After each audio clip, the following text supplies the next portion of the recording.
Жители одного из домов в Якутске столкнулись с серьезной проблемой. По их словам, в многоквартирном здании Каландрашвили 25А. 20 квартир занимают семьи, в которых есть инвалиды. Однако пандуса к их подъезду нет. Да и лифт на некоторых этажах не останавливается. В ситуации разбиралась Полина Долинская. Мы находимся на улице Каландрашвили, дом 25А, который располагается в живописном месте нашего города в районе озера Сайсары. Ни для кого не секрет, что прогулки на свежем воздухе, они способствуют скорейшему выздоровлению.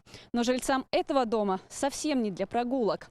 Именно в этом доме проживает 20 семей по социальному найму, то есть семьи, в которых есть маломобильные и малоподвижные граждане, взрослые инвалиды, а также дети, которые страдают ДЦП. 16 ступеней, и вы можете оказаться на улице. Но даже это количество очень большое и непреодолимое препятствие для того, чтобы подышать свежим воздухом. В основном дети-колясочники, взрослые колясочники проживают, поэтому во втором подъезде очень трудно продвигаться. Наши дети вообще не ходят, не гуляют, на улице все время дома сидят. Поэтому хотели бы попросить, чтобы пандусы сделали. И на втором этаже у нас лифт тоже не работает. Например, у меня ребенок 15 лет, все время таскаю на руках, на спине. 2 года назад случилась в семье беда. Муж заболел, у него геморрагический инсульт, он у меня парализованный, прикован к постели. И 2 года назад мы как сюда переехали и проживаем здесь в Якутске. В прошлом году мы получили вот эту квартиру в соцнайм. Ага, 2-комнатная квартира, замечательная, на 7 этаже. У нас 2 несовершеннолетних детей, подростков и муж. И получается, я ухаживаю за мужем, работать не могу, мы живем только на пенсию.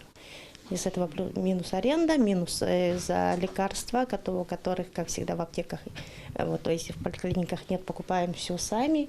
Ну, в общем-то, так живем.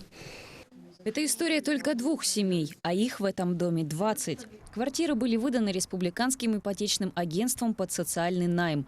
Многие семьи, которые живут только на одну пенсию, исправно платят арендную плату. Но, как оказалось, отсутствие пандуса – это только верхушка айсберга всех проблем. Вот нам недавно тоже позвали нас, РИА, республиканское ипотечное агентство, на подпись собрать, чтобы на дополнительные соглашения. А там было написано то, что как нам объяснили, РИА взял кредит под залог наших квартир. И теперь в любое время нас могут выселить. А мы не знаем, если даже зимой у меня договор, например, в декабре месяце, если они скажут нас выселять, мы не знаем, куда идти. И всех, кто тут проживает по соцнайму, всех тоже насильно сказали подписаться под этот, договор. Истории этих хрупких женщин с сильным характером не могут оставить равнодушным. Наша съемочная группа еще вернется к этой теме. Мы постараемся помочь решить вопрос жильцов этого дома. Полина Долинская, Джулус Иннокентьев, Якутск.